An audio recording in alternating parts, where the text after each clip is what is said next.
Curt Cignetti, as of the last few hours, re-upped with Indiana. 8 years, $11.6 million per year on average. Every dime of it is guaranteed. That's no different than your deal with WJOX. Every dime of it is guaranteed.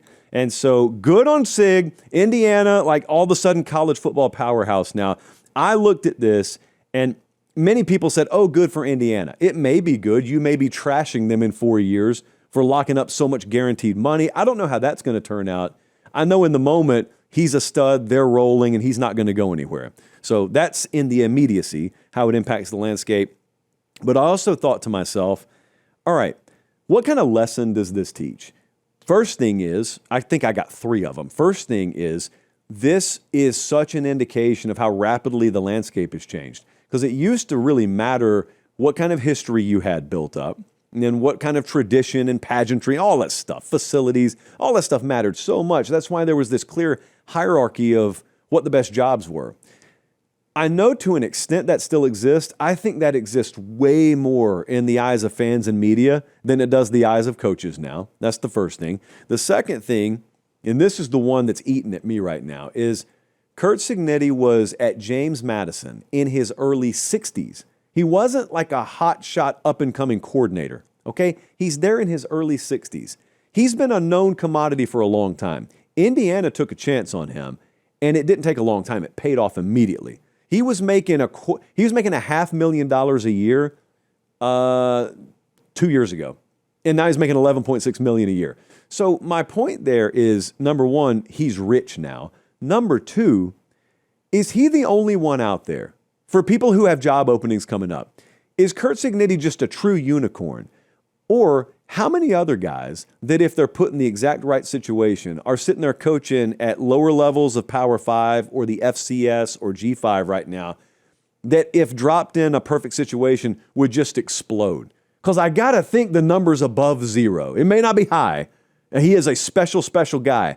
But I got to think there's someone somewhere else out there that there was no spotlight on Sig. When Indiana hired him, it was an afterthought nationally. And I will grant you that. I didn't talk about it. Most people didn't talk about it. Who is that guy? Who are those guys out there? I'm not asking you for a list. I'm saying that's where my mind went. Okay, they just locked him up. Sure. Who's the next guy to pull this off? I'm going to go in a little bit of a different direction with my answer here. 2-part answer. One, he is Indiana's guy. He's Indiana's unicorn.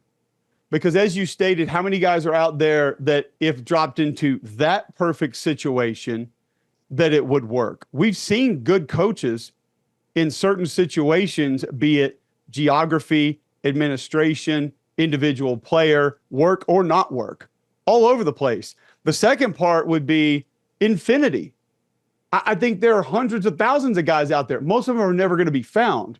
Some of them are in high school, some of them D3. Where was Kalen DeBoer 8 or 9 years ago? Like how often were we talking about him when he was the head coach at Fresno State? I mean, Indiana made a run with Penix, and he was on that staff, and he got a little bit of a discussion point there, but we weren't talking about him when he was coaching the lower levels of college football. So, and there's going to be certain administrators in certain places that are never going to go get that guy. How many times have we seen the big name, the obvious name, the have to go get that guy? Hell, Josh, we hear the conversations of, all I know is you got to get somebody with big coaching experience at a big school. It's a big winner. Well, first off, most of those guys aren't leaving. Second off, if they're not winning big, they're gone. They're going to be fired. So how long are we sitting around waiting for a guy to find out if he can win big at a big school? I think there's a ton of guys that could go out there and win if the situation was right, if the timing was right. The timing was right for him because he had guys like Mark Cuban step up and say, how can we help get this right? And that changed everything about the culture and what that place was and what that place was capable of doing. Also, the transfer portal was then available. Whereas when I was at Auburn and Tommy Tuberville came in, he just got the strength coach to go run us every day and hoping guys would quit so he would have more scholarships to go sign more JUCO kids. Not a real advantageous way to accumulate more talent on your football team in a quick manner. So timing is so much of it. The individual matters, yes. Do I think Dan Lanning could go basically anywhere and win? I do. but he also has the ultimate booster behind him that will do anything to help him win. And that's not the reason he wins.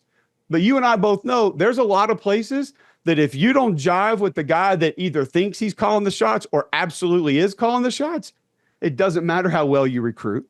It doesn't matter how well you X and O or how you scheme or how you motivate or what your culture is. That timing is not going to be right. And that is not going to flow to the point of where you're going to be able to get the talent. You're going to have time to coach them. You're going to be able to get the continuity going. And then you're going to be able to go win games. He also, I mean, you think about the timing with Indiana. They had a little bit of an advantage from a scheduling perspective. Let's be real. Like, how top heavy is the Big Ten the last 2 years? Some really good teams at the top.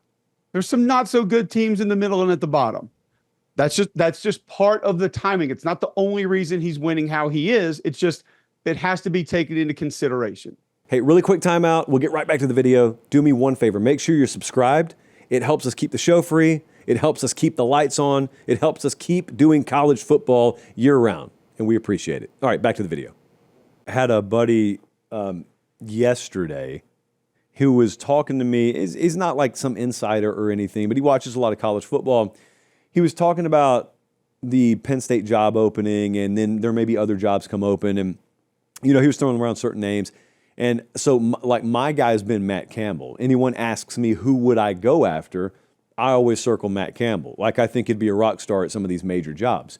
So he said to me, I don't know, man. Campbell feels like his opportunity, his window kind of already passed him by. So I hit him back up today when Curt Cignetti re-upped with Indiana. I said, hey, look at this young guy that Indiana just locked up for the future. And he said, Sig's not young. He's in his 60s. I said, oh, wait, you mean his window hadn't passed him by? You mean 64-year-old and change Curt Cignetti's window hadn't passed him by? Oh, that's interesting. So you could still be the real deal even though you've been around for a long time once you're finally given the right opportunity on the big stage. That's interesting, which is why, like, I look at a guy like Campbell. I don't know how many more there are like him, but Meemaw would call him a guy who's turned pennies into nickels, nickels into dimes for a long time.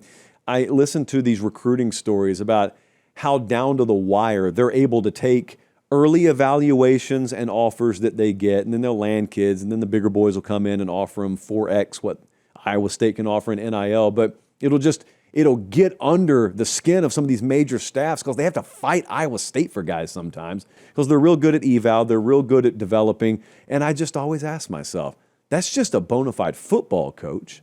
It's a really good staff around him, but more so than anything, it's the mentality. If I ever took that and I just dropped it in the bucket at a major program, I think the same thing about Mike Elko. I think about taking his mentality, his ability to evaluate and develop, drop it in College Station, Texas. What's going to happen? The early returns are very positive. And I always think like what Sig's done, what Mike's doing in College Station, it's exactly what a guy like Matt Campbell would do, I think, at one of these major jobs. Now, I could be wrong about that, but I just always love, oh, well, he stayed at Iowa State a little too long. What in the world are we talking about when we say that? Why would it matter? Well, I don't understand why that would even be an issue. Let's go back. We hear this about Jason Candle also at Toledo. Well, he's been at Toledo for X amount of years. How do we know he could win somewhere else? I feel like Chris Peterson had the same conversations when he was at Boise. Did he get Washington to the college football playoff? I believe he did. So there have been what we viewed as lifers at multiple stops in multiple conferences at multiple levels of college football that have been able to move on somewhere else and find ways to win.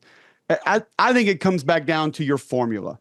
Josh, do you have the formula? Can you help people be better? And can you get the people around you that understand how to help people be better? Better recruiters, better motivators, better leaders, better instructors of the game, which is something that I feel like is way down the rung of importance. And when a lot of people talk about college football this day and age, and actually it should be rising in importance because we're getting new guys in every 6 months that have never met, much less played football next to each other. How quickly can you get those two guys on the same page? Because they're not going to be able to do it going out and throwing 57 balls and 20 out routes and 20 digs and 20 posts every night during the week. You have to understand collectively what we're trying to do. Understand the philosophy of our offense, our defense, and get them to do that together. So if your process, if your formula is one that wins with all those things involved, you're going to be able to win at whatever level that it is of college football. So I've never bought into that. I've never said, oh, that guy's in D3 or that guy's at Jacksonville State or that guy's at Mercer. He can't go win somewhere else. If he's winning there, I almost think that they're more in tune to be able to go win at the higher levels of football when you do have the resources. The only thing that becomes more problematic, in my opinion, there is time management. Yep. Because you're being pulled in so many different directions. Trust me, I've had the coaches tell me how much golf they were playing and how many vacations they were taking in lower levels of football compared to where they are now. That is the biggest difference. And to me, that comes down to something you and I've also talked to before, hiring the right people around you to say, get back in the facility. Stop doing that and come do this. Don't say that to the media. And then that's, again, getting the right people around you that can help you be your best.